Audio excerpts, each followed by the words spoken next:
Krampus dropped down until they were skimming the tree line. He found a dead-end street at the edge of town with only a handful of homes, circled once and landed, sliding to a stop beneath a leaning street lamp. Krampus hopped from the sleigh, looked around at the homes and at the blinking Christmas lights. He took a deep breath, appeared to drink in the cold night air. I'm finally here. He closed his eyes. At last, it is over. Balder is no more, and I am free to return to spreading Yuletide blessings, to chasing dark spirits from the land. He opened his eyes, wiped them. My apologies. The moment overwhelms me. He looked at them. Each of you played your part, and for that I thank you. In your honor, I shall make this a night to remember. That I promise. Krampus held out his hand. Vernon, the sleeping stand. Vernon gave him the pouches. Krampus handed one to Isabel, one to Jessie, started to give one to Makwa, reconsidered, and gave the last back to Vernon. In case we run into those that are not in a festive mood, a few grains dashed to the face will have them sleeping like babies. Now follow my lead. Try not to bring harm upon any, lest they threaten violence. Jesse slipped the pouch into his front breast pocket for easy access. Remember, Krampus said, we're here for the children, to teach them to honor the Yule Lord, to make them believe. He started across the street toward the nearest house. Wait, Isabel said, and grabbed his arm. What is it now? Not that one.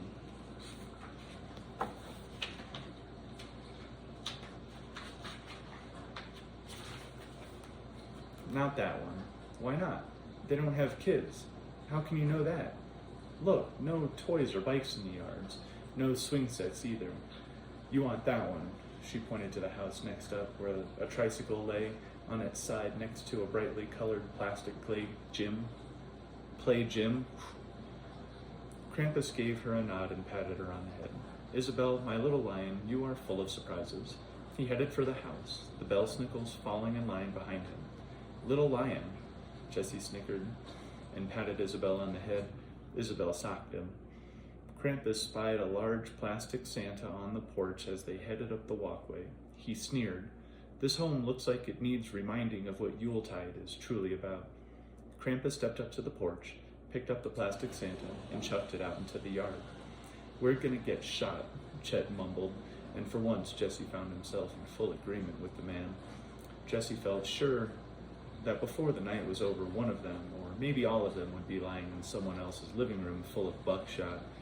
Jessie hardly knew a soul around this part of the country who did not own at least one gun, and 3 or 4 more likely than not. Krampus knocked on the door. They stood and waited. Krampus, with the black sack over his shoulder and clutching a handful of switches, the bell snickles standing around him like confused band of trick-or-treaters. Jessie could hear the television blaring from somewhere in the house and exchanged a worried glance with Isabel. Krampus knocked again, louder. A woman yelled from somewhere in the house, "The door, Joe! I think someone's at the door." The volume of the TV dropped. "What's that? I thought I heard the door." "Well, for crying out loud. You don't forget how to answer the door? You done forget how to answer the door?" There followed a long minute of silence. "Ah, for fuck's sakes," the man cried. "All right, I guess I'll get the goddamn door. Wouldn't want you to ever have to get up off your fat ass."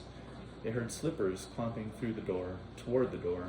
A moment later, the porch light came on, and then the door opened a little. A middle-aged man in a red flannel hunting shirt over a pair of gray sweatpants leaned against the door, holding a beer and a cigarette in one hand.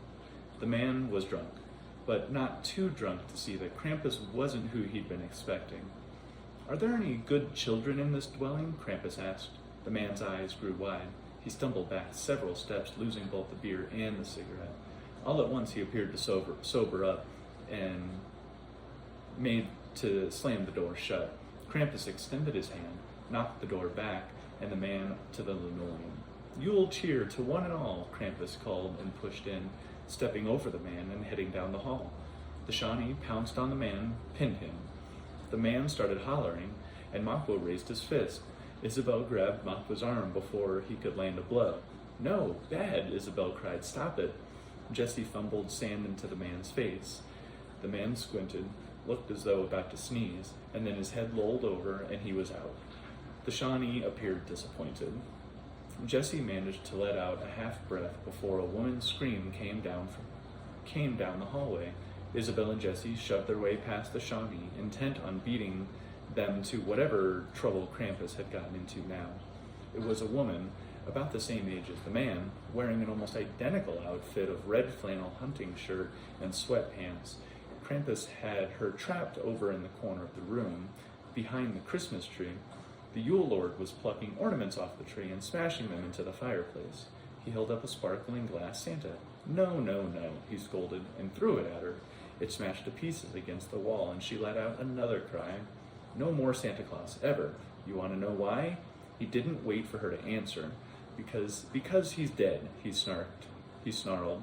I cut off his head, and if you doubt me, why, I can show you. Would you like to see it? The woman shook her head. Krampus spied the beautiful blown glass cross sitting on the top of the tree, and his face nodded up. This will not do. You are not to put Christian totems on a Yule tree. He plucked it off, shook it at her as though she might be a vampire. No crosses, no Santas, is that understood? He raised his arm as though to throw it. No, she screamed, actually coming forward and reaching for it. Please, no, that was my mother's. Krampus raised the ornament up beyond her reach. Please, please, only if you promise never to put it on my tree again. The woman nodded adamantly. Swear it. I swear it. He held it out and she snatched it, clutched it to her breast, and began sobbing. Where are the remains of your feast? Krampus asked. She looked at him and blinked several times. Feast? Yes. You mean the leftovers? They're in the fridge. Where else would they be? And don't you offer them in tribute? Do I what? Offer your fare to the Lord of Yule. I want my leftovers. Oh, I'm sorry. You want my leftovers?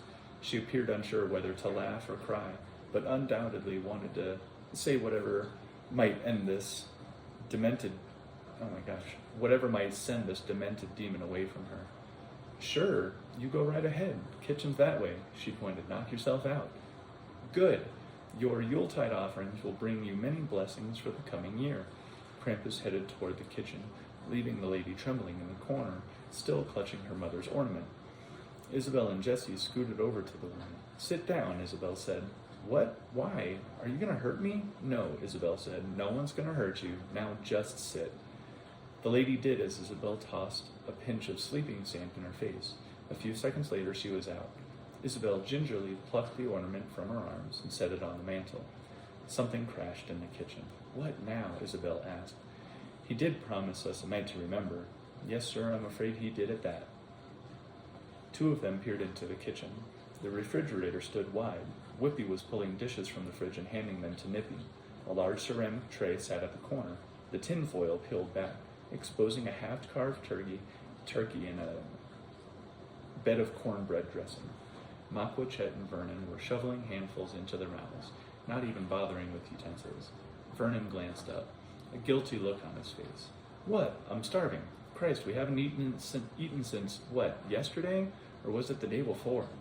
Jessie found the clock. It was 10 minutes till midnight. He tried to figure out how long they'd been up, but between the two continents, he had no idea. Where's Krampus? Isabel asked. Went down the hall, Chet said through a mouthful of dressing. Down the hall? Isabel said. You let him get out of your sight? Hey, Chet said. I'm sure his shit ain't his babysitter. They heard a scream, a child scream. Oh, for Christ's sake, Isabel said and darted down the hall. Jessie took off after her. Krampus stood in the middle of the room between the two beds. One bed was empty, two girls huddled together in the other.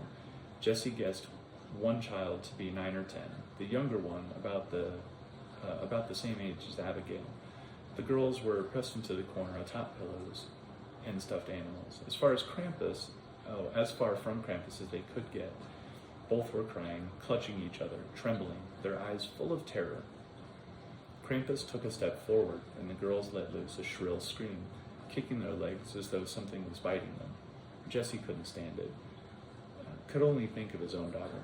Krampus, Jessie cried. Stop, you can't. Silence, Krampus snapped. holding up a finger. "Do not interfere. That is a command." Jesse quieted, found he could do little more than watch, no matter how much he ached to pull Krampus from the room. No matter how much he ached to pull Krampus from the room. Krampus returned to the girls, knelt down upon one knee, and put his finger on his lips. "Hush," he whispered. "Hush. I am Krampus, the spirit of Yule. I come bearing gifts." His words were kindly, hypnotic. The girls stopped screaming, calmed a degree. "Would you like to see your gifts?" Neither of the girls answered, only stared at Krampus with wide, terrified eyes. Krampus sat down the birch switches, slid the sack off his shoulder, closed his eyes, and stuck his hand inside the sack. He brought out 2 triangular gold coins, held them up for the girls to see, and curiosity slowly replaced their fear. Gold coin from the realm of hell. These can buy you many pretty things. The coins mesmerized the girls. "Would you like these?" Both girls nodded. Krampus held them out, but when the girls reached for them, Krampus pulled the coins back. "There is a condition. You must first speak my name. You can call me Krampus, the Yule Lord. Now say my name." "Krampus the Yule Lord," the girls chorused. Krampus smiled. "Good." He handed them the coins. The girls admired their newfound treasures, and Jessie wondered what spell Krampus had set on them. "There is more. For the world is a hard place, and nothing comes without a price. You should know that each year upon Yuletide I will fly overhead. I might or I might not return. But should I honor you with a visit, I do expect tribute to be waiting. I expect to find tokens of your devotion. Traditionally, this is done by placing your shoes upon the step and leaving a treat or trinket with them. Do you think you can do that?" The girls nodded. "Good. For if I find a treat, you might get another gold coin or something even better. But if I do not," Krampus picked up the sack and the switches, stood to his full height, his voice dropping low and menacing. "If I do not find tribute, then I will put you in my sack and beat you bloody."